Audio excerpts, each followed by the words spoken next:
Hello, welcome back to Poli-Sci 110. In this video, we will discuss unique characteristics of the American Constitution. We will also discuss how the Constitution has served as a model for those in several other countries, as well as several features that are not found in the Constitution, surprisingly. So during the last lecture, we talked about the emergence of American federalism under the Constitution, and in particular during the Constitutional Convention, and how the agreement struck during the convention helped to solve collective action problems between the states. However, the US Constitution was more innovative for other reasons. Even though the Constitution was the result of compromises struck between small and large states, slave states and free states, the Constitution itself was an innovative idea for several reasons. The Constitution also established a separation of powers between three competing branches of government: an executive, known as the president, a Congress or legislature, and a judiciary, today known as the Supreme Court, and inferior courts as well. That is, courts that answer to the Supreme Court or may be reversed by the Supreme Court. This was a new idea at the time. There had been few governments set up in a manner that involved separation of powers. This idea, by and large, came from James Madison, a delegate from Virginia, known today as father of the Constitution, even though his original Constitution that he proposed gave much more power to the Congress as opposed to the president or the courts. The Constitution was also innovative because it helped to establish a federal system where states and Congress shared lawmaking powers. That is, the states would generate policy in some areas, and the federal government would generate policy in other areas as well.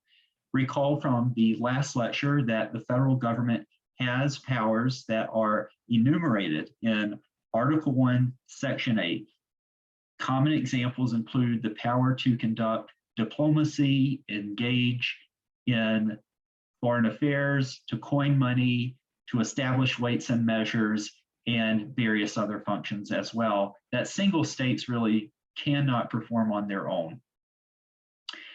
And so the Constitution moved the country away from a confederal system under the Articles of Confederation to a federal system where the central government was given more power, but the states still exercise authority or sovereignty.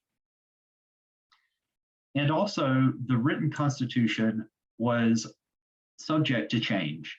There was an amendment process written into the Constitution from the very beginning, and it was not long after the convention that a Bill of Rights was proposed consisting of 10 amendments that were ratified by 3/4 of the states and then were added to the Constitution.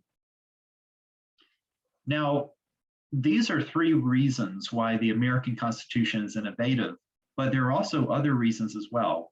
One of the reasons is simply that back in 1787, there were very few written constitutions in the world.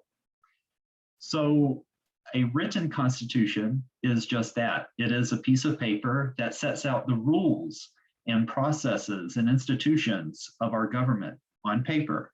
However, many governments around the world at the time operated on traditions that were part of a code of laws. They didn't have a single written document that you could call a constitution per se.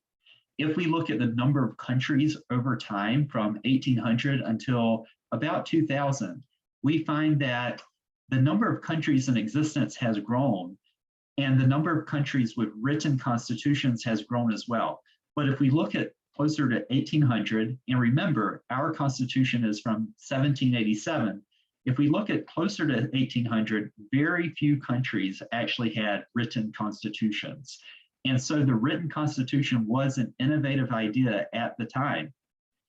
Written constitutions have become somewhat of an American tradition based on older documents dating back to the days of the Puritans, such as the Mayflower Compact, or the Constitution for the Province of Carolina, authored by the English philosopher John Locke.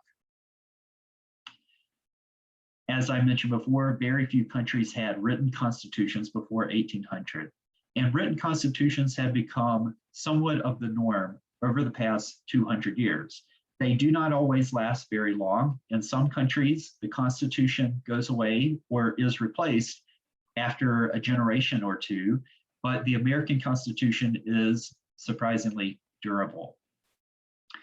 And because of its innovative system of checks and balances, in which a president shared powers or had to respond to a Congress and to the courts, the American Constitution was imitated in many regards for many years.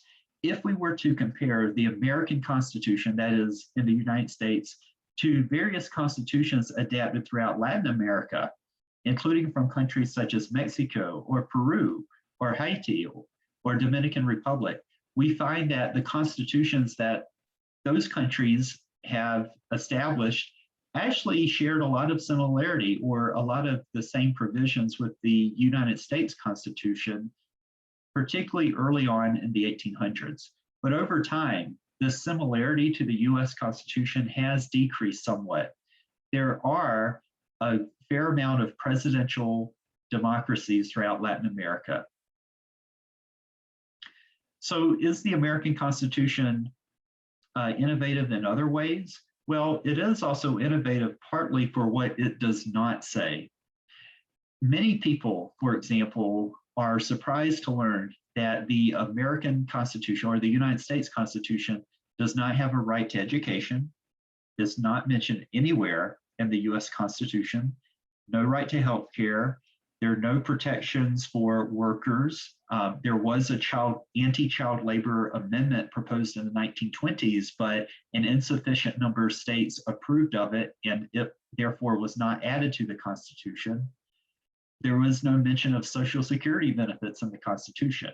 And yet, American citizens often have rights to these very things: education, healthcare, work, labor protections, and Social Security.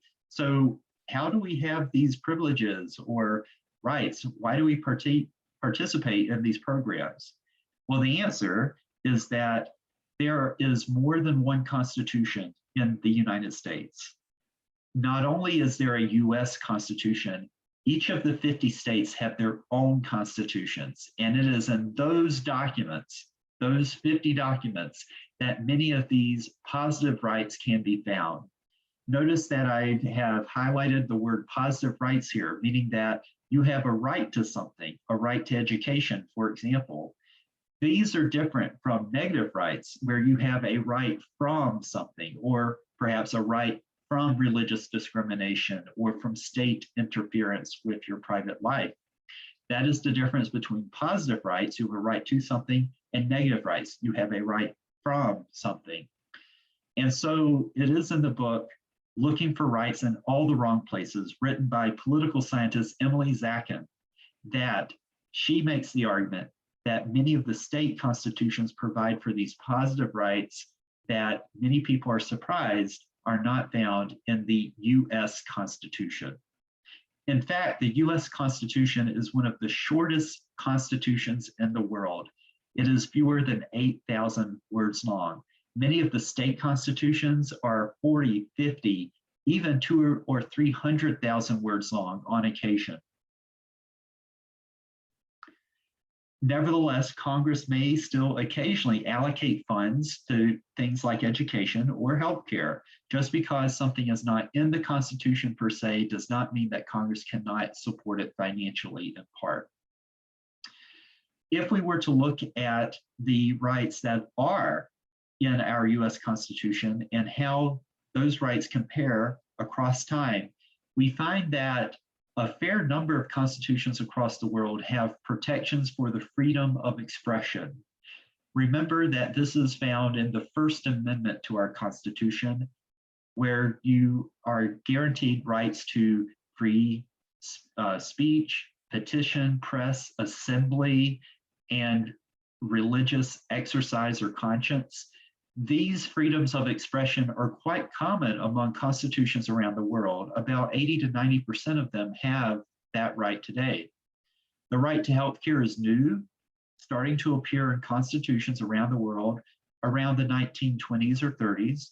The right to education is older, but about 60% of constitutions have that. And the right to bear arms is much less common, but it is included in the US Constitution in the Second Amendment. And so the US Constitution includes some rights that are frequently found, but does not really include positive rights. Those positive rights, remember, are in the state constitutions, which are much longer than the US Constitution. Now you might be wondering, we have a very short document that does not give us many positive rights in the US Constitution. How has it lasted so long? What makes it so durable? It is true that this document has been with us since 1787, and some have argued that old constitutions are not good constitutions, that the political preferences of the founding generation are imposed on future generations, meaning us, whenever there is a written constitution. Thomas Jefferson recognized this issue, and he argued that constitutions should be rewritten regularly or every 19 years or so, which is about one generation in his time. He said that the dead should not govern the living, for example. James Madison, on the other hand, argued that constitutions should be durable. If they were not durable, then there would be very vicious political fights over the meaning of the Constitution and the way governments are set up. In the United States, our Constitution has lasted since 1787. It has not been replaced, but it has been amended 27 times. Is our US Constitution outdated? I leave this question to your judgment. But I will say, to give you some insight from other constitutions around the world, other countries tend to change their constitutions much more often. If we look at the age of the Constitution and the percentage of constitutions around the world that survive, we find that about 50% make it past 19 years, or about that time when Jefferson wanted a new constitution. And about 10 to 20% are older than 100 years, meaning that the American Constitution is truly an outlier. It is a short document, but it really does last very long. Why do some constitutions last longer than others? It really depends on a number of factors. What we found is that in order for a constitution to last longer, it really should be inclusive of different political constituencies. And that is something that our Constitution has been amended to include over time. Amendments should be easier. There should be policy details within those constitutions, and there should be executive term limits as well. That is based on information taken from around the world. The American Constitution, as you might already know, does not have many policy details. Instead, it's a very short document, and it's not very easy to amend.